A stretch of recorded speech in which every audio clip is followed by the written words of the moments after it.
नमस्कार दोस्तों, आप देख रहे हैं बिजनेस टुडे टीवी। मैं हूं साक्षी बत्रा। नवरात्रि का मौका है और ऐसे में हम इस खास शो पर हम आपको लगातार नवरात्रि स्पेशल स्टॉक आइडियाज बता रहे हैं हमारे खास एक्सपर्ट से जानकारी लेकर। और आज भी हमारे साथ बहुत ही खास मेहमान जुड़ रहे हैं इस खास शो पर। सिद्धार्थ खेमका है हमारे साथ, head of retail research, Motilal Oswal financial services से। स्वागत है सिद्धार्थ आपका इस खास शो पर और नवरात्रि की आपको बहुत बहुत शुभकामनाएं। जी बहुत बहुत धन्यवाद आपको और सभी दर्शकों को मेरी तरफ से नवरात्रि की हार्दिक शुभकामनाएं।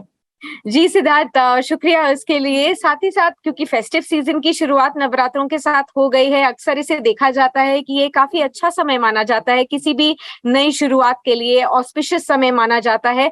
बहुत से निवेशक इस समय पे अपनी निवेश की जर्नी शुरू करते हैं, कुछ ऐसे स्टॉक्स को अपने पोर्टफोलियो में शामिल करने की सोचते हैं जहां पर लॉन्ग टर्म में उनके और उनके पोर्टफोलियो को काफी फायदा हो। लेकिन फिलहाल का जो स्टॉक मार्केट्स का माहौल है वो काफी ज्यादा हलचल भरा है, उतार चढ़ाव भरा है और बहुत ज्यादा डीप करेक्शंस भी देखने को मिल रहे हैं।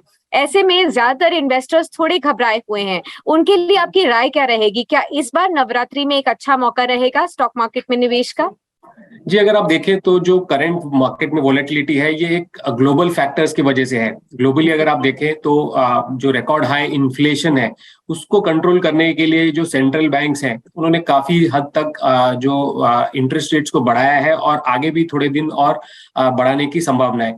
इसको लेकर एक काफी डर पैदा हो गया है वर्ल्ड इकोनॉमी में कि एक रिसेशन ना आ जाए because of high interest rates, जिसकी वजह से थोड़ी सी मार्केट में वोलेटिलिटी है। बट अगर आप उसके सामने अगर इंडियन इकोनॉमी की बात करें तो इन्फ्लेशन जो है वो काफी कंट्रोल्ड है, इंटरेस्ट रेट थोड़े बढ़ रहे हैं।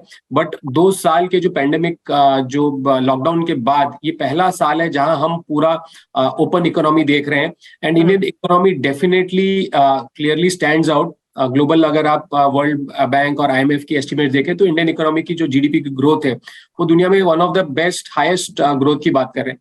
तो यहाँ पे फोकस डोमेस्टिक कंपनीज पे, इंडियन कंपनीज पे जो करेक्शन में बाइंग करने की एक बहुत अच्छी अपॉर्चुनिटी रहेगी। एब्सोल्युटली, तो खरीदारी करने की बहुत अच्छी अपॉर्चुनिटी रहेगी आप सभी निवेशकों के लिए इस समय पर। तो ऐसे में कौन से स्टॉक में आप निवेश करें ये भी हम आपको बताते हैं। सिद्धार्थ जी, इस नवरात्रि आज सेकंड डे है, आज के लिए आपने कौन सा स्पेसिफिक स्टॉक आइडिया चुना है हमारे सभी दर्शकों के लिए? देखिए फेस्टिव सीजन है और सबसे पहले हम फेस्टिव सीजन में जाके नए कपड़े खरीदते हैं, तो मेरा जो पिक है वो रिटेल स्पेस में से आदित्य बिरला फैशन और रिटेल है।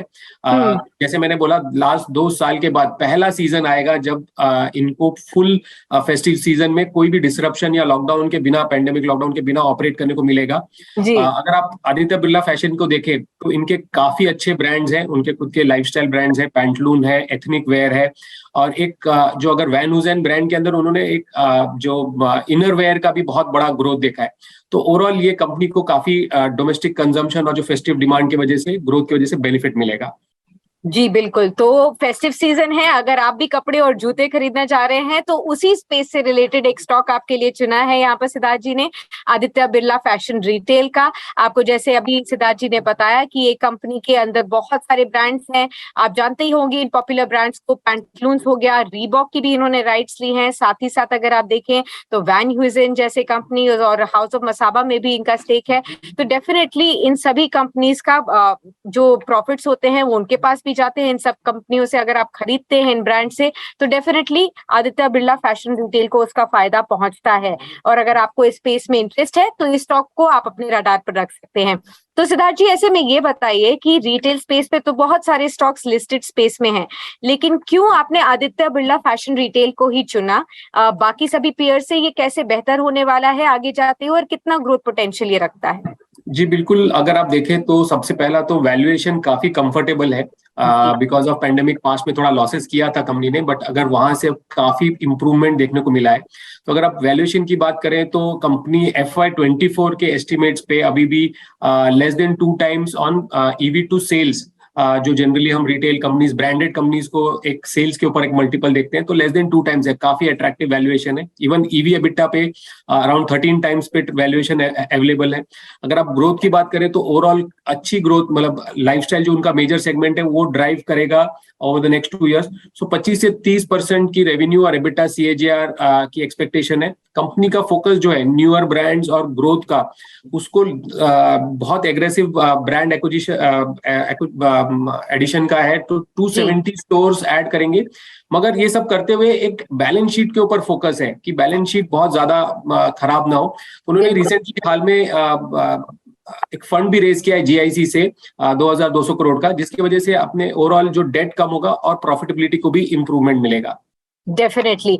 तो इम्प्रूविंग फंडामेंटल्स यहाँ देखने को मिल रहे हैं कंपनी के। अभी तक की जो पिछले कुछ सालों की जो अंडर परफॉर्मेंस थी, अब वहां पर एक टर्न अराउंड देखने को मिल सकता है। जिस तरीके से प्लान्स हैं एक्सपेंशन के और ब्रांड एक्विजिशन को लेकर, और डेफिनेटली कंपनी के लिए एक बेहतर समय आ सकता है। वैल्यूएशंस के लिहाज से भी कंपनी काफी बेहतर इस समय ट्रेड कर रही है।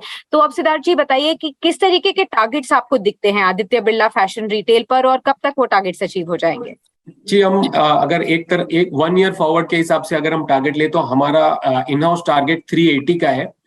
बट अगर आप देखें तो जिस तरह से कंपनी ग्रोथ कर रही है, आगे चल के इसमें कंसिस्टेंट ग्रोथ और काफी अपसाइड देखने को मिलेगा। मगर 1 ईयर टारगेट 380 रुपीज का है।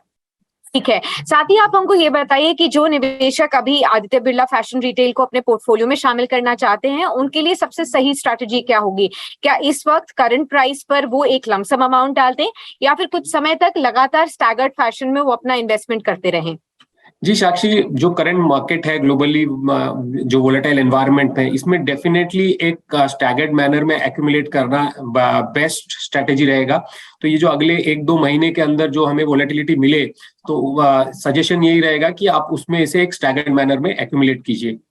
ठीक है। और लॉन्ग टर्म के लिहाज से अगर जो लोग इस स्टॉक को अपने पोर्टफोलियो में शामिल रखना चाहते हैं, क्या उनके लिए भी एक अच्छा अपॉर्चुनिटी है? बिल्कुल, जैसे मैं आपको बोल रहा हूँ कि ये एक लॉन्ग टर्म ग्रोथ स्टोरी है। इंडिया रिटेल डेफिनेटली मतलब वो both online as well as offline पे फोकस्ड है, तो ये लॉन्ग टर्म कंसिस्टेंट ग्रोथ देता रहेगा। करंट लेवल्स पे डेफिनेटली आप लॉन्ग टर्म के लिए बाय कर सकते हैं।